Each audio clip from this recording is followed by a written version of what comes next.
Muito bem, pessoal, vamos agora ao nosso comentário espontâneo da segunda epístola pastoral de Paulo a Timóteo. E nós vamos compartilhar aqui as últimas recomendações que o apóstolo Paulo fala para o seu discípulo. Muito bem, vamos lá, sem demora, capítulo 1 de 2 Timóteo. Aqui está, e o apóstolo Paulo recomenda novamente, falando a respeito das ministrações, não é? Da palavra de Deus e de como ele foi incumbido para esse ministério. Só que aqui ele fala agora ao amado filho Timóteo. Observe que em 1 Timóteo ele chama Timóteo meu verdadeiro filho na fé. Agora é meu amado filho Timóteo, ou seja, há uma crescente em amor e consideração aqui nas Sagradas Escrituras. E como todas as cartas em prisão, semelhante a ele, estas escritas naquela época, ele também começa dando graças a Deus, né? Eucharisto, harim, erro tuteu, né? Eu agradeço a Deus e toda vez que ele se lembra em oração.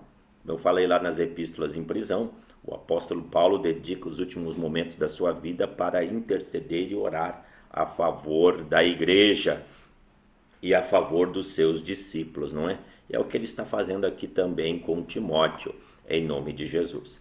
Aqui ele novamente no versículo 6, ele admoesta que seja reavivado o dom que foi lançado, né, sobre Timóteo pela imposição das suas mãos. Lá no início ele fala lá em 1 Timóteo por profecia, depois pelas mãos do presbitério e aqui agora pelas suas próprias mãos. Ele sempre relembra Timóteo acerca do seu chamado e como ele foi empoderado para tal, não é?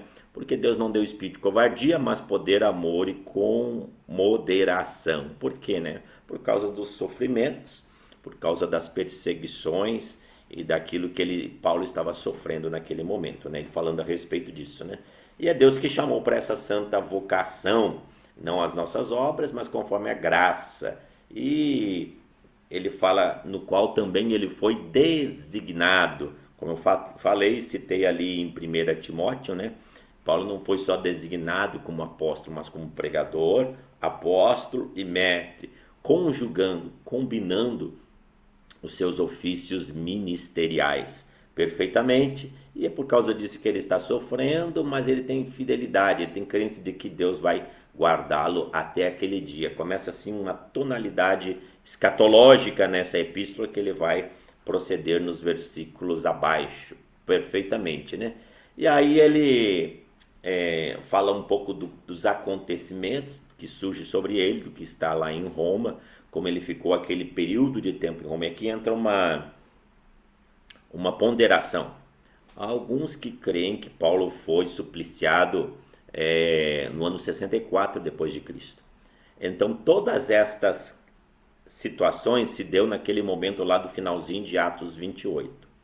Então, para aqueles que pensam desta forma, então essa epístola foi escrita ali por volta do ano de 66, antes do martírio do apóstolo Paulo, ali no ano 63. Mas há aqueles que acham que Paulo conseguiu se escapar dessa situação de Roma, conseguiu fazer algumas viagens lá para a Espanha, depois voltou para Roma de novo.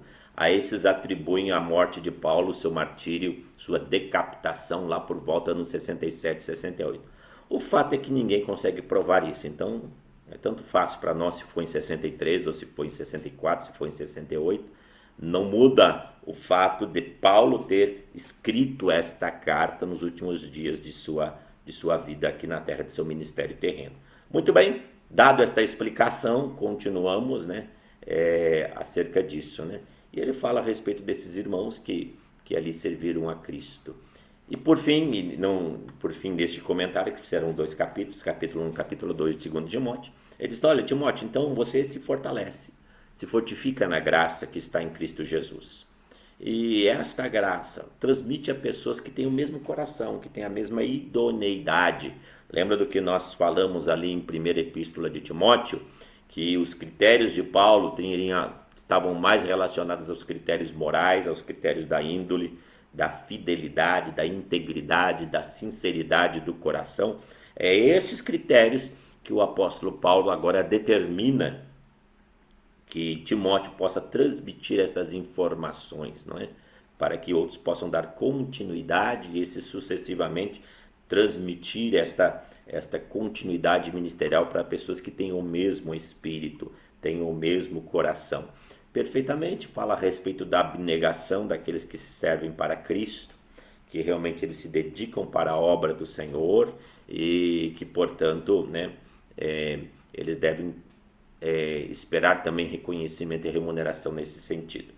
Muito bem, e assim ele dá continuidade, ele fala aqui a respeito da nossa identificação com Cristo Jesus, que nós estamos identificados com Cristo tanto para anunciar o Evangelho, como também para morrer com Ele. Se morrer com Ele, nós também vamos viver com Ele, não é? Isso também fala a respeito de um enfoque escatológico. Se perseverarmos, também com Ele reinaremos, fala sobre o milênio. E se o negarmos, Ele por sua vez também nos negará. Então está falando dessa questão de nós nos mantermos firmados em Jesus, permanecer fiel a Ele e não apostatar. Porque lá na primeira de Timóteo você observa que Paulo fala muito sobre as questões dos apóstatas, né?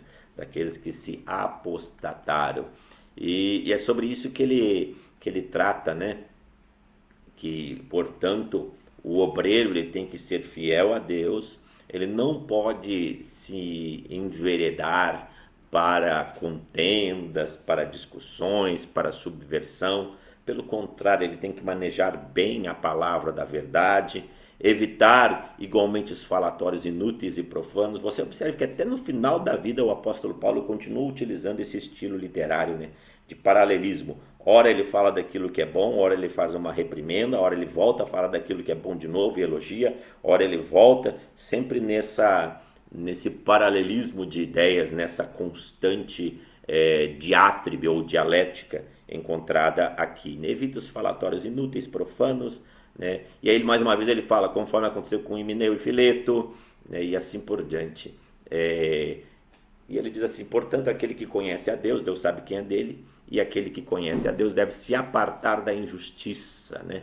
E aí então o apóstolo Paulo fala que nesse aspecto da apostasia existe numa grande casa tanto vasos de ouro, vasos de honra e vasos de desonra, e que inclusive até na casa de Deus haverá uma separação daqueles ministros que verdadeiramente servem a Deus e serão galardoados, daqueles que se aproveitaram do ministério para fins escusos e que, portanto, serão julgados.